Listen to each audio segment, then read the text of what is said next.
Well, listen, we want this to be somewhat informal, but certainly we have a podium and we have cameras rolling and all those great things. So sometimes we get maybe self-conscious about that stuff, but we're not going to be. We're going to be informal and we're going to be a community today. So my name is Steve Bogus. I'm the Executive Director of Catholic Charities of Louisville.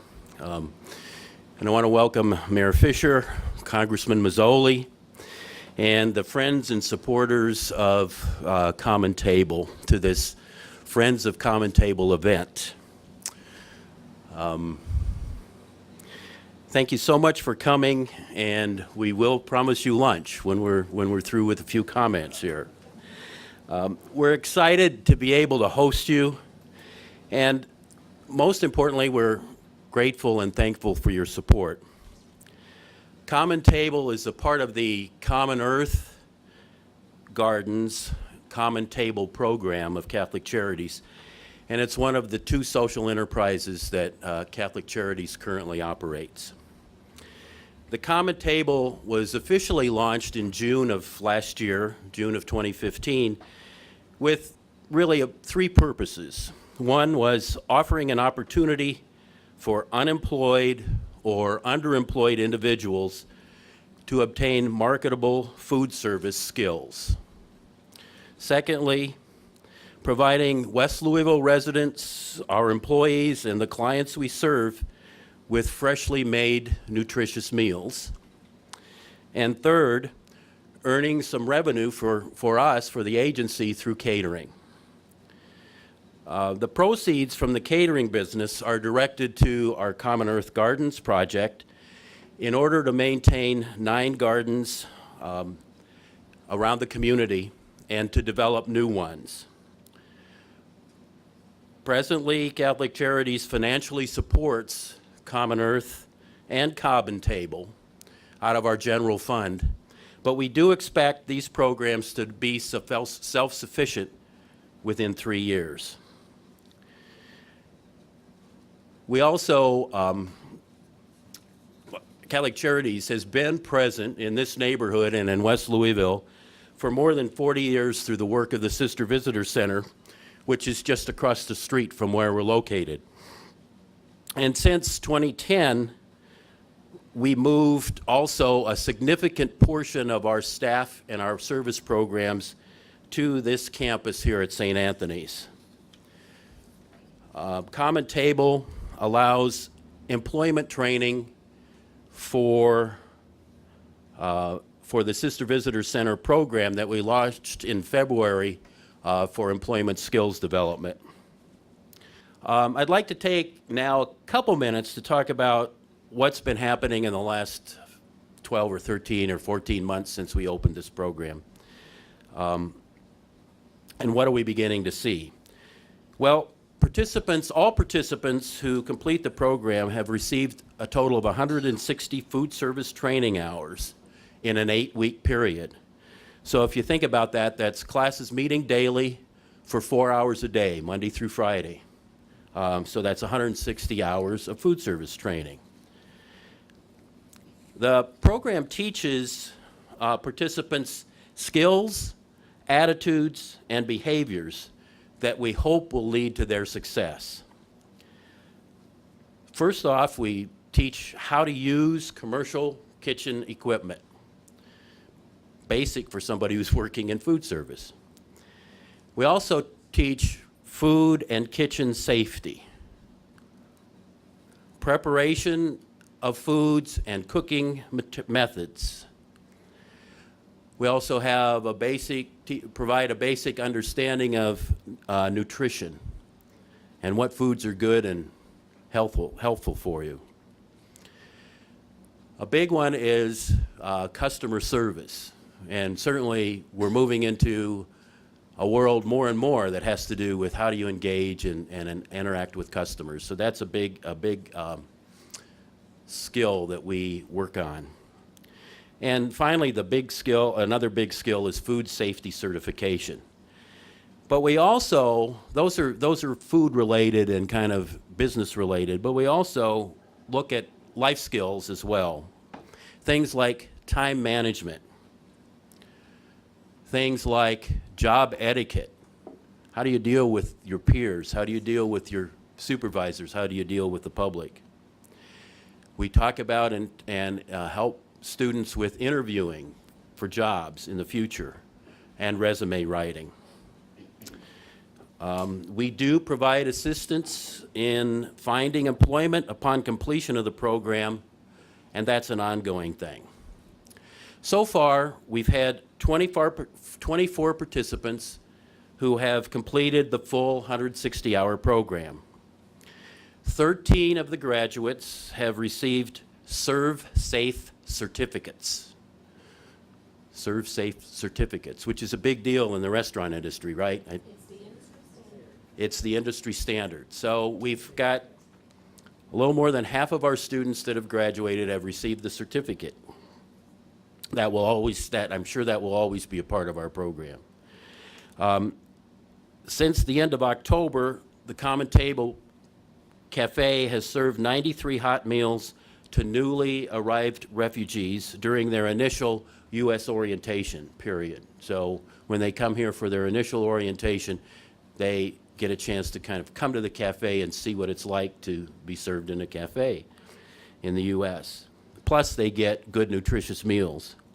In addition, the program also now provides culturally appropriate meals in each refugee's new apartment upon their arrival in Louisville.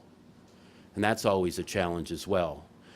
We were just upstairs in our ESL program, the mayor and I and a few other folks, and the countries that are represented are very different in terms of culture and what they're used to, and so we're able to provide that through our program now here.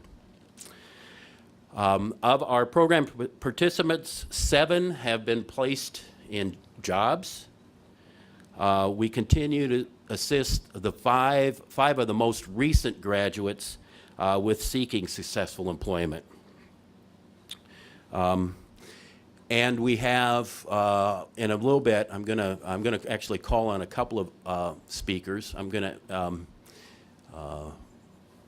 At the end, I'm going to save one of our graduates and have her give a few words for you, but I also am honored to have Mayor Fisher with us today, and I'd like to stop my remarks for the moment and let the mayor have his podium.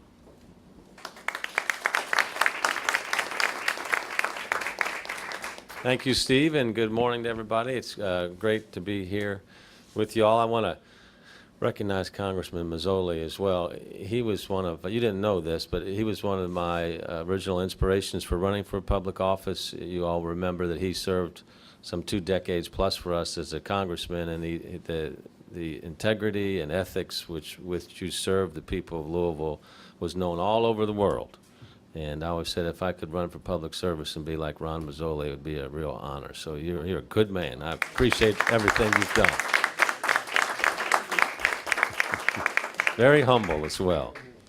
And then we've got your analog on our council over here with Rick Blackwell. Rick has done a tremendous job for us in the Southwest and a teacher at Mercy High School on his focus is service, and he takes the seniors at Mercy through service programs all year long where they're learning to world's a much bigger place than any of us as individuals. You had a group of young ladies down here last week, as a matter of fact. So it's just really neat to see you leverage your values through the girls at Mercy every day. So you're doing a good job too, man. I appreciate that. Well, it's very appropriate that we're at a place like Catholic Charities today, kind of where our country is at. Makes us think about, I think, all of our immigrant stories. I hope that's what it makes people think about. Being an immigrant right now or being a refugee right now is a time of concern for many folks. But we hope we'll move through as a country. We always have before, but we'd be closing our eyes if we did not acknowledge that now is a time where in our country that if you come from another land, it's a time where you're asking questions that you probably haven't asked before, or some of the things that we haven't heard before as a country. We're hearing from people, and I think it's incumbent upon all of us and calls upon all of us to ask ourselves, what are these basic human values that connect us beyond political party or beyond point of view, and ask ourselves, what is our country? You know, our country is Catholic Charities. It's Kentucky Refugee Ministries. The people that are here today just happen to be the newest Americans. We all walked through these doors at some point in time. May not have been this building, but it was an experience like this that made us the country that we are. And I think we'll come back to that center point right now, but we've got a lot of things we can reflect on over the last year and couple months that I hopefully will make us stronger as a nation and as a city as we move forward.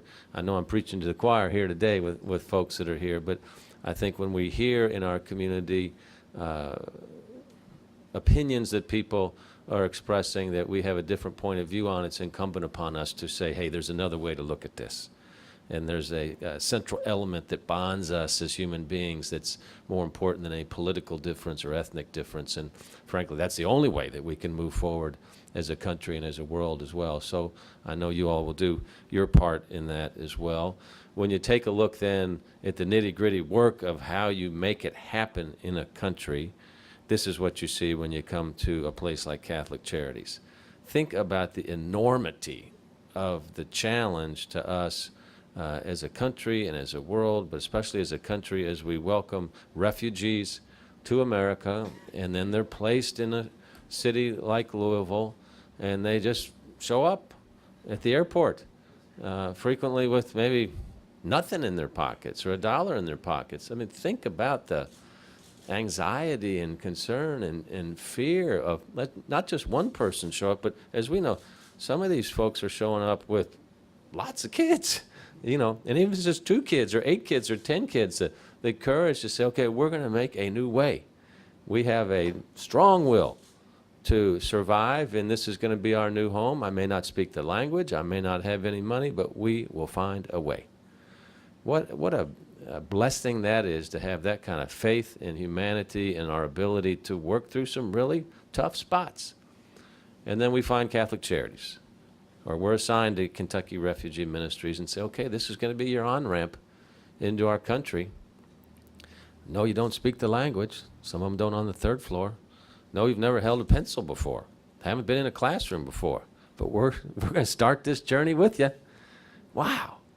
That's amazing, you know, that we can take this big global challenge and then it comes down into a classroom on the 3rd floor to say, okay, here we go together.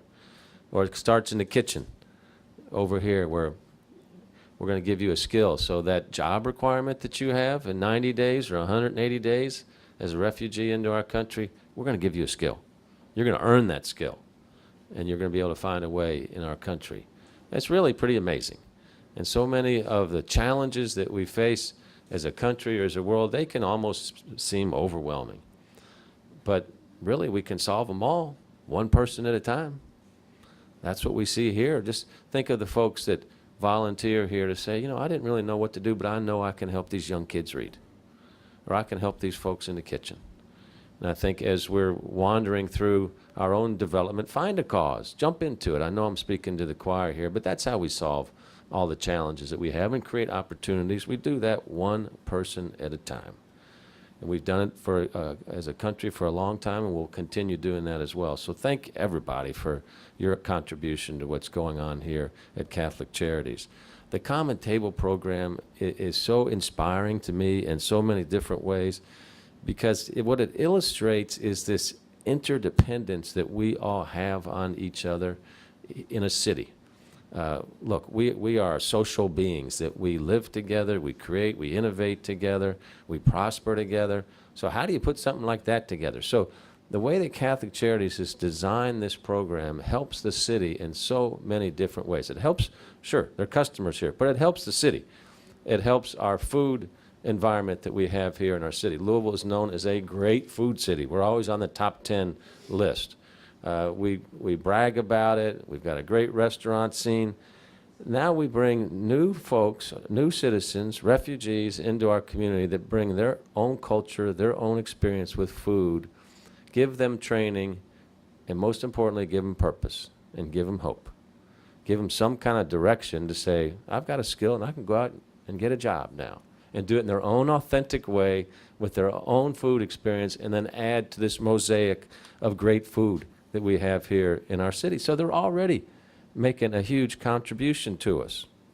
When you think about the culture of our city, there is no great city that doesn't have a global mindset. To have a global mindset, it sure helps to have the globe represented in your city. Over half the population growth of our city comes from foreign-born residents, and it is a big part of our strategy to grow our city with foreign-born residents. One of the biggest challenges that we have right now as a city, don't have enough people. We have 30,000 open jobs in Louisville right now. 9,000 college degree, 20,000 without that. So we need more folks. So both to move here from within America, but also from outside of the country as well. And it is so critical that our kids grow up in a world where they're as comfortable in Louisville as they are in Lahore, Pakistan, or South Africa, or wherever it might be, so they can be global citizens. Catholic Charities, KRM, all plays a critical role in that. I talk about job needs.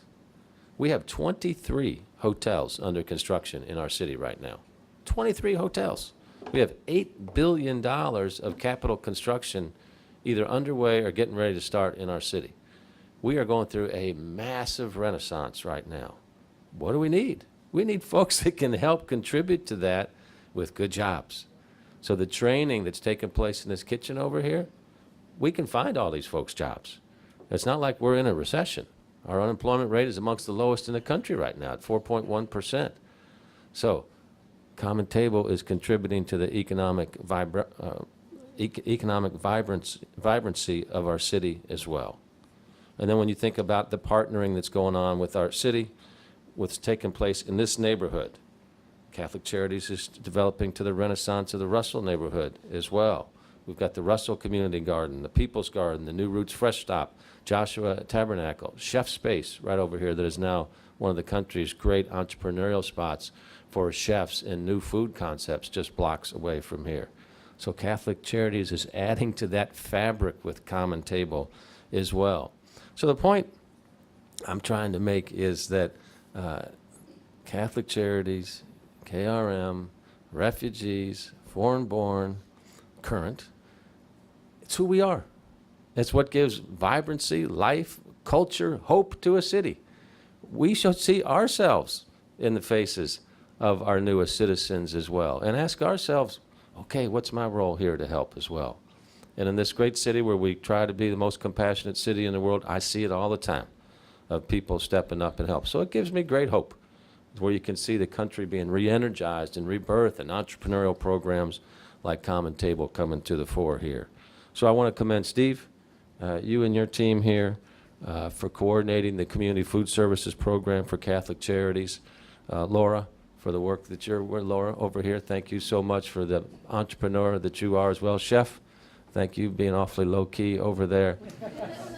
But you guys have got to feel good when folks come in and they start your program and graduate from your program with a little extra pep in their step, knowing that you've made a heck of a difference. So let's give them a round of applause here.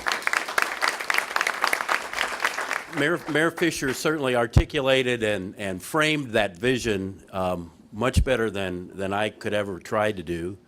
And we feel like we're a part of that in a number of ways. And so it really is a day of celebration. And we feel like we've drawn together a community to begin to address those kinds of things with a bright future ahead of us. And your words are very inspiring. We appreciate it. We did take a little tour before upstairs to the third floor to the English language classes. And the folks in the first class, the teacher was asking them how they were feeling. And they got she asked, "Are you nervous?" And they laughed and said, no way, we're not nervous. They're hopeful. They're looking forward to a future. And those kinds of things are encouraging to us. I also thank you, Mayor, for mentioning our staff. You may not know it, but I'm the pretty face that takes credit for them. No, my staff, from every corner of the 100 staff that are employed at Catholic Charities are really mission-driven, compassionate. If you want a picture of compassion, Mayor, this is my staff. And I am thankful every day that I get to come and be a part of that team because they really are seriously very, very concerned people about the good health and welfare of the clients and the community that they live in. So, Common Table provides a number of things, and our final piece before we allow a little lunch is Chef Hank was mentioned, and he's pulled together this meal and a bunch of other meals over the last year and a half, and I want to acknowledge that. And today we're having a buffet, and we often call back our graduates when we have big events. If we have a large catering event, we might have 3 or 4 graduates to come and help provide that. And I'm going to call on one today. E, if you're a Catholic and you've seen the Catholic Services Appeal video, at church, E's the rock star that's the star of that. And so now you get to see her in person. Just asked her to take a couple minutes to tell us just a little bit about who she is and what she's doing now that she's been through the program and graduated. So, and I just know E is E. She really has a real name, and I'm going to let her tell you what it is. So.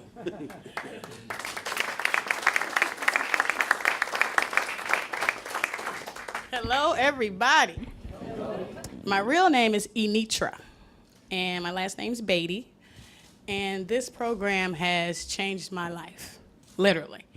I want to give a shout out to Mayor Fisher. Love you. I love all the work you've done for this community. It's phenomenal, and you always got my vote. Okay. So,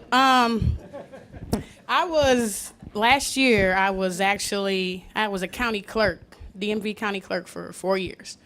And the job was good, but it was just that, a job for me. I've always been passionate about cooking. My grandparents cooked, and I used to watch at the table, just watch them cook and everything. I was fascinated. I was the kid that would watch Food Channel instead of cartoons. So, I'd be in there trying to make whatever we had in the cabinet, I'm making. 5 years old, I'm in there making stuff. So when I left the county clerk's office, I realized I need to do what I'm passionate about. God, what do you have for me next? What's my step? What's my purpose? And community-based program, I was in there going through the work program, trying to find a different job. What do I need to do? And I was sitting there talking to one of the counselors, and she had a flyer that said, "Do you love to cook?" So I'm like, yeah. So I jumped up and I read it, and I said, how can I sign up? I need this program. When does it start? What do I need to do? And she said, that would be perfect for you. You don't even need to do the JL Roberts. Just go right over there, talk to Chef Hank, talk to Laura, and they'll get you signed up. I came in here and I met those two, and from there on, it was like a match made in heaven. I came in here, did the 8 weeks. I was the only student, so it was just me and Chef the whole time. We did catering. We did everything together, and I learned so many valuable skills from Chef. It's unreal. And so as I was working and everything, in April I graduated of this year, and I had an opportunity to work at Brown Foreman, because it just so happened, this is all, I'm telling you, all through God. Chef normally would work Derby at Brown Foreman, just during that week, and he was going out of town. So he talked to Mark and he said, well, I have a student I think who would do good with you over there. So I went and met with Mark on a Wednesday, said, can you come in on Monday? He was like, it'll just be for the week of Derby. Okay, fine. So I went in and I shined. Believe me, I shined, I showed out. And so, the skills that I learned from here, I was able to just glide right in over there at Brown Foreman. I'm working with executive chefs that's been over there for over 20-some years. So I'm the youngest of the group. I'm the new kid on the block, but I fit right in perfectly. So as, my work skills displayed, Mark called me back probably 3.5 weeks later, and he said, are you still looking for work? And I said, I am. He said, do you want to work in culinary? And I said, I do. He said, you want to come to Brown Foreman? Yeah. So I've been over there officially since June the 3rd. I'm still over there now, and I've had some exciting opportunities to do outside catering with different people, and people come to me and they congratulate me all the time. And in February, I have the opportunity to be the spotlight chef for African American Heritage Month over at Brown-Forman. So I get to do the menu. I get to be the boss, tell people what to do. You know, it's fantastic. So I tell everybody I know about this program, everybody I know, get down here, sign up, do it. It's worth it.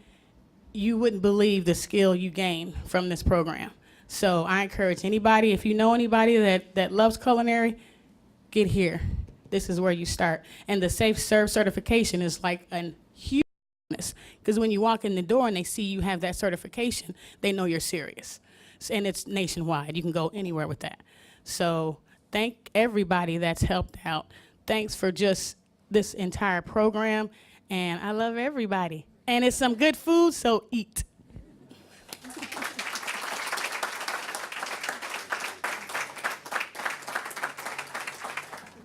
Let me just make a couple of mentions. One, I'd like to salute my friend Greg.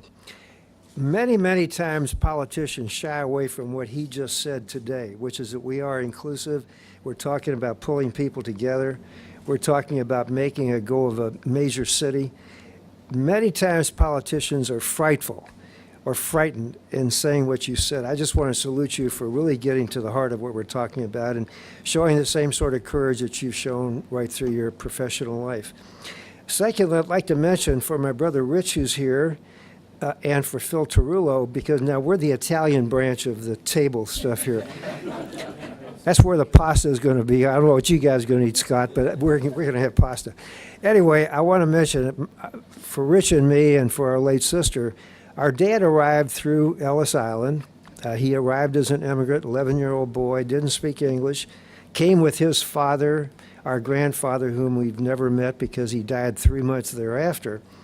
As Dad was in the same way that so many people here at Common Table are, Rick, so many people that the Catholic Charities through Steve and Darko have resettled. They make a go of it through dint of brains, hard work, work ethic, and the support of the people around them. And that's exactly what you get. So while our experience for Phil and his family and for Rich and our family is different than the kids today coming in, or the people today coming in, there's a spark that is in all of these people. And if that spark can be ignited, and that's exactly what Mayor Fisher is doing and what Catholic Charities is doing and Common Table is doing, if you can take that spark and it lights up, it's going to light the world. And so whereas the mayor was unflinching and talking about the fact that many politicians shy away from the talk of immigration and refugee settlement, I will say that my one major achievement in Congress was passing the immigration bill back in 1986, which is still the currency of the realm when it comes to immigration. And it did not only help the people then, but helping the people today, because you still have people who are coming to citizenship really through the efforts of the 1986 Act. It needs updating, it needs refurbishment, it needs modernization. 30 years, of course, is a long... Send you back. Well, I'm not so sure. Scott said he wants to send me back.